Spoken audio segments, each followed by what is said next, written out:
we take turns having breakdowns in the show, particularly, right? Somebody's like, that's it. I can't do it. I'm done. And then someone else is like, nope. I'm going to pick this up. I'm going to raise you up. We're going to figure this out, and we're going to do it together. And throughout the show, it happens constantly. Somebody's up, someone else is down, and then you switch roles. And like, that's what we do as women, right? We're like, okay, you're having a hard day. I got this for you. Yeah, let me help carry some of the burden for you. Yes, exactly.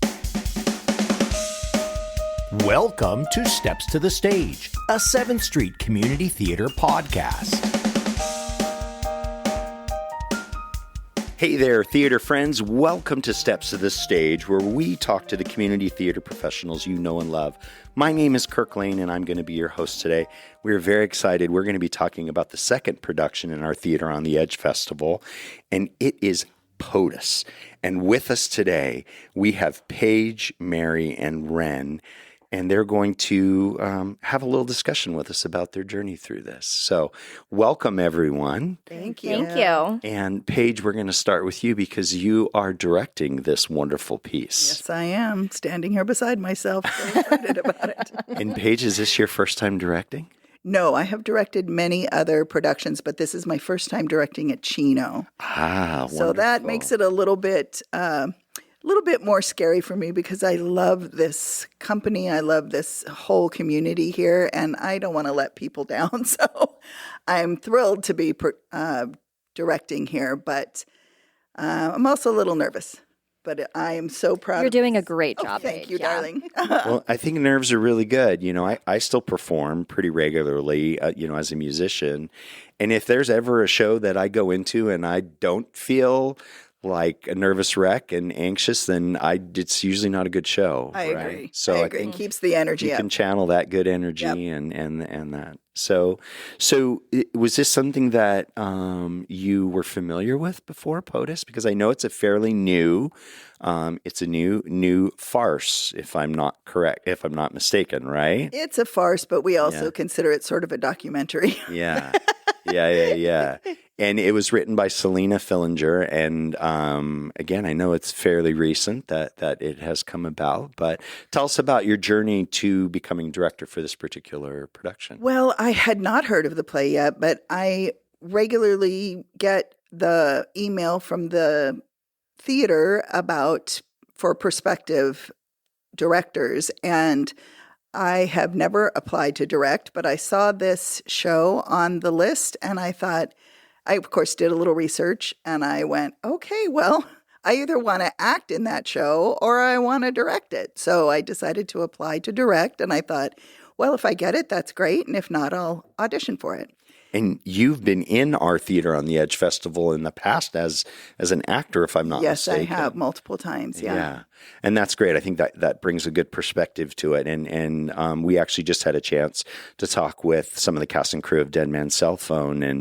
And one of the gentlemen that was on, he was new to our stage. And he was just really excited about the fact that, our theater takes some chances on some things. And we do go on the edge, as the name implies. So that's fantastic. Mary, I want to learn more about your story, and not just with POTUS, but let's hear about your acting story and when it started and some of the other productions you've been on.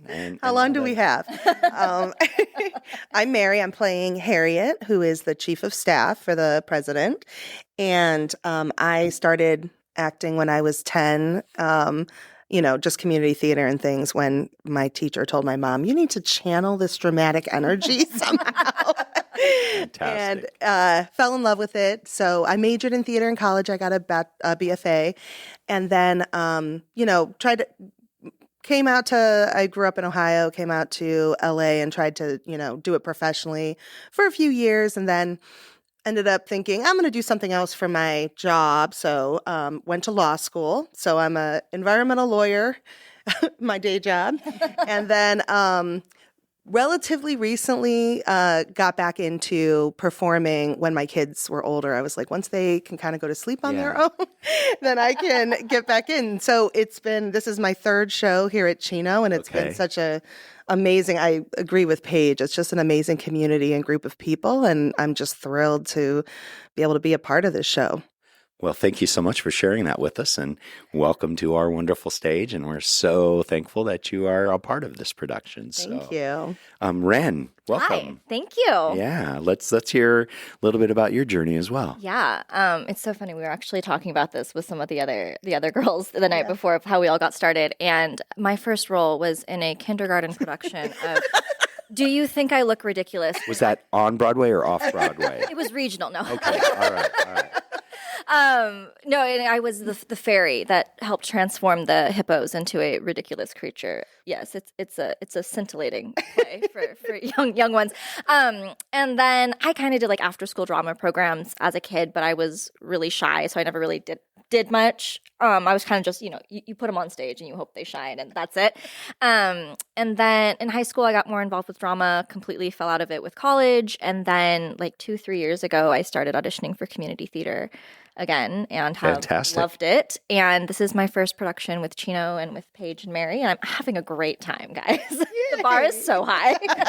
Well, welcome to our stage. Thank you. And I get the chance to talk with all the productions that come on our stage for the last couple of years. And I'm always really, really touched and moved by hearing the stories about, someone, I was in kindergarten or in high school and I haven't done it. And we've had actors that have come on that haven't done it in 30 years. Mm-hmm. And they've come and decided, to come back to our stage or to another one of the Inland Empire stages. So I love hearing those stories, and I love that you find that work-life balance, right? Because we aren't driving up here in our limousines, and No. we're not flying out in helicopters, and we have our day jobs. We have to take care of our children, and sometimes we have lots of other things that are on our plates that we have to deal with. Mm-hmm. And so to be a part of the community theater family and to put on these productions, it takes such a village. Mm-hmm. Absolutely. Right. And it's not just, and this is no slag to the directors and the actors, but it's everyone, Yes. right? Yeah. It's everyone on the cast and crew. It's those that are taking the tickets at the front door. Absolutely. It's We those that couldn't are do it without her. Yeah. It's those that my are gosh, in the booth that are Right. running the sound and the lights, and it's just so wonderful, though, isn't it? It's It really just is. Yeah. it just leaves you with such a fantastic feeling. And then more importantly, we get to take this art and these stories and we get to present them to our community, right? Mhm. Yeah. Yeah. So Could be the only chance for some of these people to really go see live theater. They're not going to Absolutely. go down to the Pantages or whatever. So and then, this is something that I talk about because we get a chance to also talk to some of our local high schools Yeah. and the theater drama departments that they have. And, you never know when you're doing your performance and that there's someone in the audience. And they might be a kid or they might be an adult that's well into their adulthood and go, I like the way this makes me feel. And I would love to be able to get up on that Yes. stage and do that. And I'm very inspired by that actor that's there right now. And I'm going to go and audition for my local community theater or high school. And so it just creates this wonderful stage for us to share Absolutely. those talents. And on. I feel like what we get at community theater is really sort of pure passion because Yeah. there is nobody here because we're getting any financial gain. We're not, we're here simply because we love it. And that's across the board. That's everybody in the booth. That's everybody doing the lights. That's everybody changing the marquee. Everybody is here Costumes, because we want to everything. be here and because we have this deep desire to share stories, to be in community.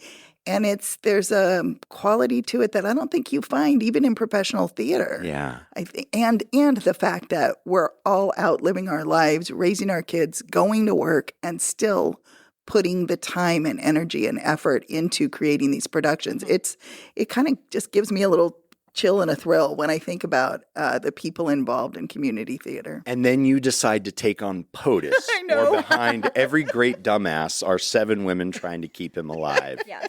And this just really, we could just finish the podcast right now. after reading that, because that is just kind of, I think a declaration of what's happening in life. So we've got all kinds of things going on in our world. And so you have this piece of art that you're presenting. And so I would love to know a little bit more about what went in, what influenced, and how you're going down that road. Absolutely. Well, what really resonates for me with this play is that, yes, it's a day in the White House and the women who work there, but it's really more about the lives of women and the work that women do. Like every character is sort of an icon for some woman out there in the world. I really believe every woman in our audience is going to find something that is very familiar, resonates with about them. their own lives. Yes. Absolutely. I mean, we've got working moms trying to make it in their chosen field. We've got incredibly accomplished women who have no confidence in themselves in the Yeah. professional world. We've got everything from people trying to live up to standards that it's impossible to achieve, and people who just want to succeed. Yeah. And it's not it's not just isolated to this created environment that the story takes place in. It really is representative, I feel like, of women's experience across the board. And that is how we've chosen to sort of approach it. We're entering into it from a place of realism, that these characters are real people and we want to play them as real people. The farce comes in with the environment, or the what's the word? Situations. The situations We're like, we're here now. that these women are confronted with, and that also kind of ring true. I mean, there's no mom who hasn't had some baby pee or poop on them, right? That is, looking back, boy, that was really funny. But in the moment, it's not fun at all. And so it's hilarious. We are laughing all the time during rehearsal. Well, I feel like in real life, you kind of have to laugh at this unfortunate patriarchal society that we've lived in, and just not getting the, there's so much attention, credit. I mean, let's just be straight out honest. And I'm a girl dad, so I have some opinions on this, but we could solve a lot of problems if we just put the women in charge. Thank you. 100%. Bravo. Yes, Harriet agrees. Mary, I'd love to hear more about your experience through this. Yeah, absolutely. So, yeah, I concur with everything Paige said. And I view it, and this is very much in line with Harriet's character, as kind of looking at female empowerment and maybe trying to take back some of that power that we've not been able to have in all aspects of life. I mean, specifically, this is dealing in terms of politics and in the White House and this environment. But, there's a character that's a journalist, and she's talking, there's a couple of men that are, trying to take over her job, right? Because we're always at risk because of all of the things that women are responsible for taking care of outside of work, right? Family and relationships and, all of the Food allergies and dance class, and where are the extra wipes? Because they're in the garage, like labeled. Box labeled. Like, please just look, use your eyes, It's that thing you're holding in your hand. right? As I tell my kids, just move one thing and it'll be there, I promise. So I look at that, my character, she is, chief of staff. She's about as high as you could get without being elected.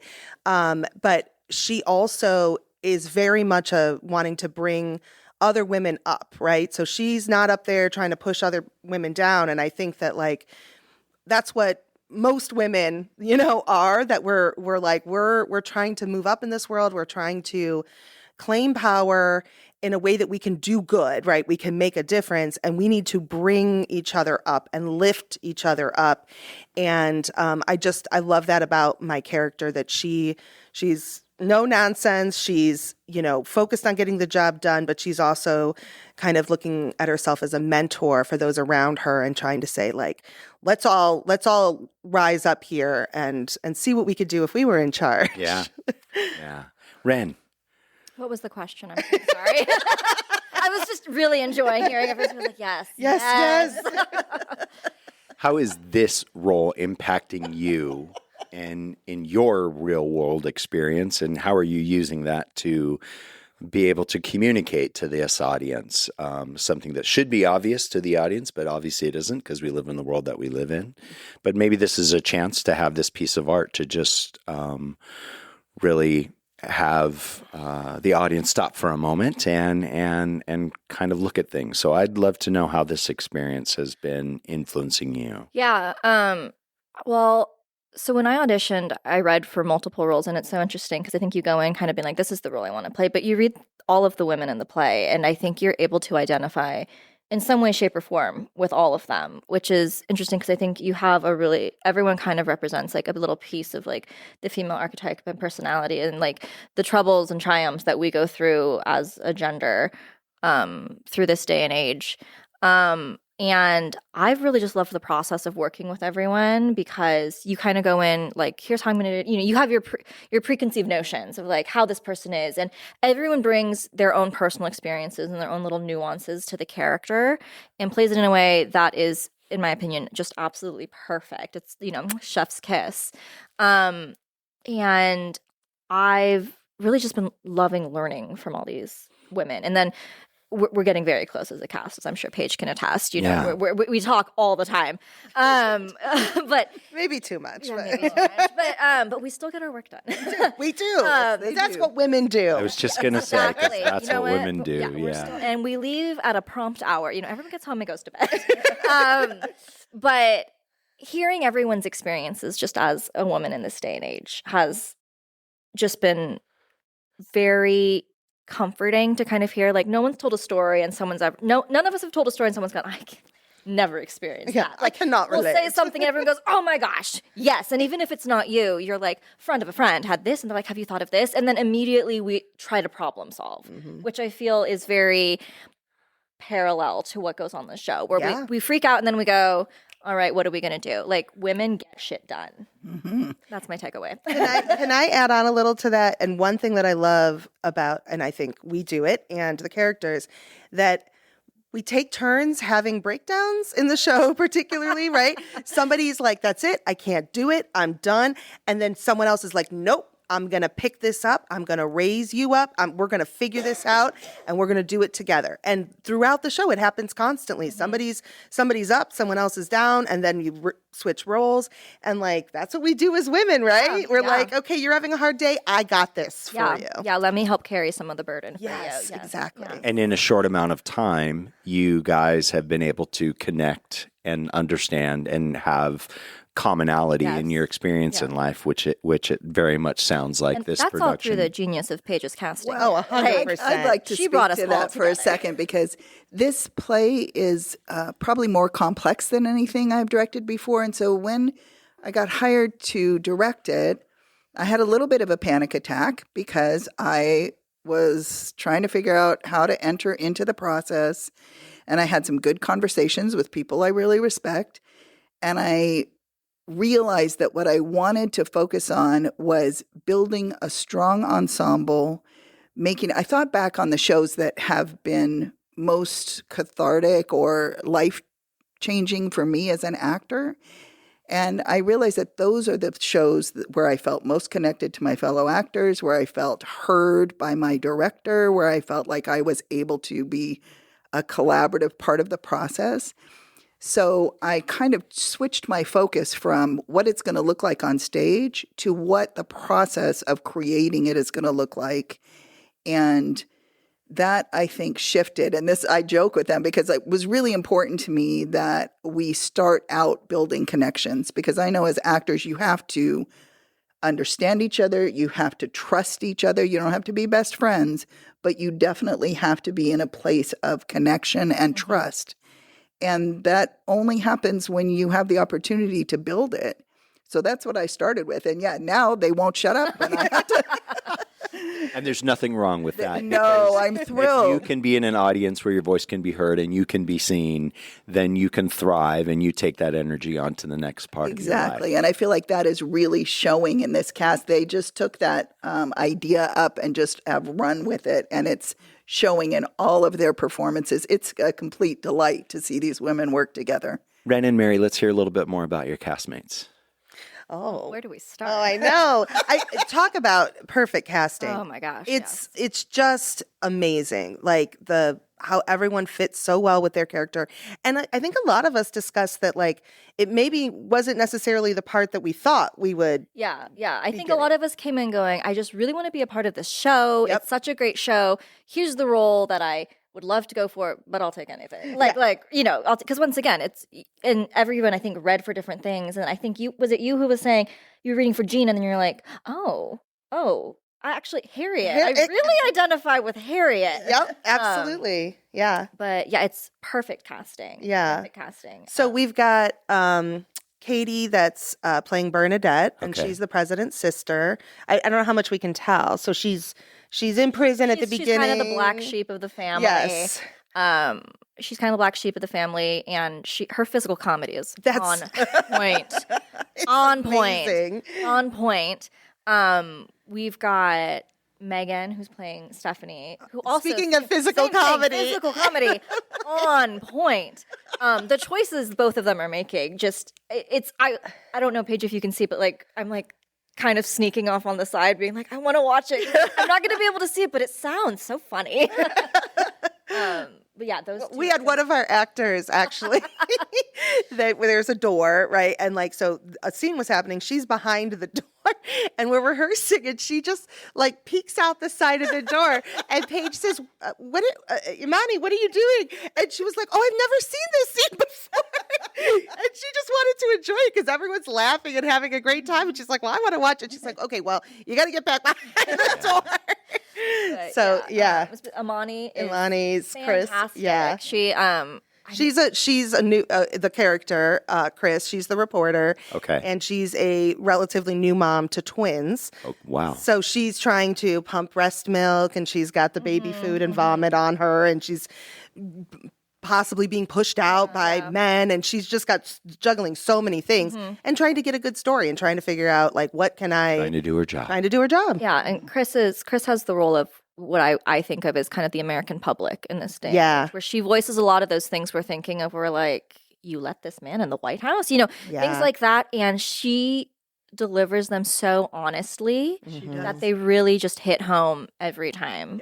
She's like the conscience of this. Yes. Of this Yeah, Yes, that's a absolutely. good word And for she's it. amazing. This actor who brings so much just integrity to her role. And then we're jaded and we just dismiss it like, yeah, that's not gonna happen. We work for politicians. We're like, we oh have to my talk gosh. for a minute too about Tajay. Oh my gosh. Jay. So the actor we originally cast to play the president's wife, the first lady, was unfortunately in an accident and unable to continue in the Sorry role. to hear She's that. fine, but she just was unable to continue at rehearsals. So we kind of did a scramble, and somebody knew somebody, and somebody else knew somebody, and we found the contact information for this woman that several people had worked with, and she was 1,000% on board to join, which I was thrilled about because I was a Yeah. little bit worried that we'd have somebody course. come in and go, yeah, well, I'll do you a favor. But no, this woman came in. And wouldn't embody that role. Exactly. wouldn't And have she that just, same from the very motivation. first Yeah. rehearsal she was in, she just was right in with the ensemble. And she is a phenomenal first lady. Like, I can't imagine anybody better. And She's truly amazing. and she has come in fairly late in the rehearsal process, and she's just right on board. Her energy, her work ethic. I mean, I had told friends, I was like, you know, just in case, I was like, if you know anyone, like, I know it's a far drive because I have a lot of friends in like West LA, but I was like, if you Okay. know anyone, and then so everyone checked in. They're like, oh, how's it going with the new actor? I was like, she's really good. I was like, honestly, it's bad for me. I feel like I'm not doing my job now. I was like, she came in, she's like almost off. Elevated the Yeah. rest Knows of the what she's doing with cast. the character, and I was blown away. And I told Tajay that I was like, oh my gosh, you're incredible. I was like, you Yeah. raised the bar. I was like, I gotta get my act together. Never We all know came she's newer in to the first cast. time that she was coming in, and we're like, oh, we're like nervous. What's it going to be? And it was just like, oh my God, you're Yeah. perfect, amazing. Like, yeah, already working on being off book. She is phenomenal. That's great. We can't forget Kat. Kat, we adore. Oh my gosh. Oh my gosh, Kat. Kat, I almost think had the hardest job in the sense of she and Katie had where they're taking characters that I think are very easy to play as simply the comedic Caricatures, relief yeah. and Yes. a caricature. and they've really turned them into Real living, people. breathing people, and it's fantastic. So Kat plays Dusty, the president's dalliance, I believe is what she's called in the. So his mistress, right? And she's from Iowa, and so she brings this young, naive energy, but she is Smart. wicked Incredibly smart and great at problem solving and coming up with innovative solutions, and then comes out of nowhere with really insightful, comments about what's happening, and she does it like hilariously and authentically, and it's amazing. And so physically Oh, comedic Yeah. once again. I mean, this woman, it's just a delight to see what she does with this character. Like, I've had to do very little directing because these actors have just completely dived into their characters. Well, then and that are means you brilliant. did a great job casting. I think That I speaks did. well to. I think I to did. I was your- very lucky. I feel like I was really lucky to have some great choices. And What about production team? Who else is helping you? Maybe say costumes or some of the other elements. well, we're costuming ourselves, but I will tell you that props, I have to give great credit to Brad Markin, who happens to be my husband, but he also is an incredible artist in his own right. And we've got a lot of very specific props and a very low budget for Okay. this play. So he has Welcome to created community theater. I know. He has created some amazing props. For example, there's a marble statuette that has to get thrown during Yeah. the show. And he came up with some beautiful work for these. Well, he made two just in case. Just in case. Just in case. It's always good to have a backup. He made some little guns. He made a musket. Wait till you wow. see it. It looks Yeah. phenomenal. And he also did our set build. So he's been working very hard. He took a vacation this week because he's like, I'm done. But let's see. We've got both Nico and Gwen in the booth for us. Yay. Lynn is my daughter. We're so glad to have I her. feel like I got to work with her recently on a show when we were doing the new sound systems. Oh yeah, absolutely. Yeah, she's an actress and a techie now, so she's done sound for a few shows. I love that. Well-rounded, Exactly. well-rounded individual. I also have to mention Phil Parker, who's done our soundscape. He's been working all week He's great. getting our sound together. I can't wait to hear it.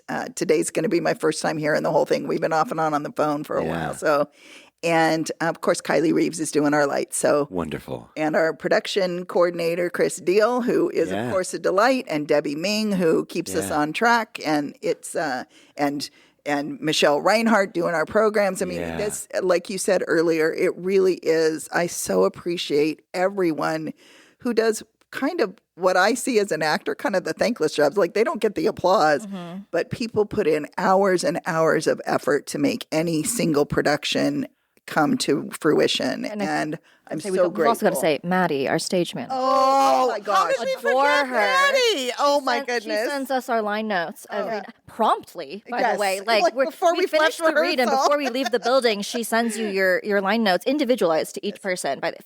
Fantastic. I feel Wonderful. very kind of spoiled because this is the first time I've had a production stage manager who is working with us all through the rehearsal process. I also have a stage crew led by Aiden Kitavas, I want to say is his last name. He's one of the high school kids. Okay. And he has a crew. They're doing the stage work, Yeah. but Maddie is running the show. And she's a junior at Cal Poly, a theater Yes. student, and she is just a She's phenomenal help. wonderful. Yeah, I've, you know, I've had Maddie. the ability to work with her as yeah. well. So A I feel like wonderful we just have a opportunity. team of great support and enthusiasm and encouragement, and it's Well, it's I all could- going to show on the stage. I feel like it's really gonna- I was just going to say, it's kind of like the invisible work that women do all the time that don't get thanked for. Yes. Bringing it all back. I love that. And I'll tell you what, we're an audio forward podcast. We don't do video, but the expression on these wonderful ladies' faces as they're sharing the story with me and the energy. I mean, I really felt the energy like when Maddie and these other people that have been a part of our theater and have helped out.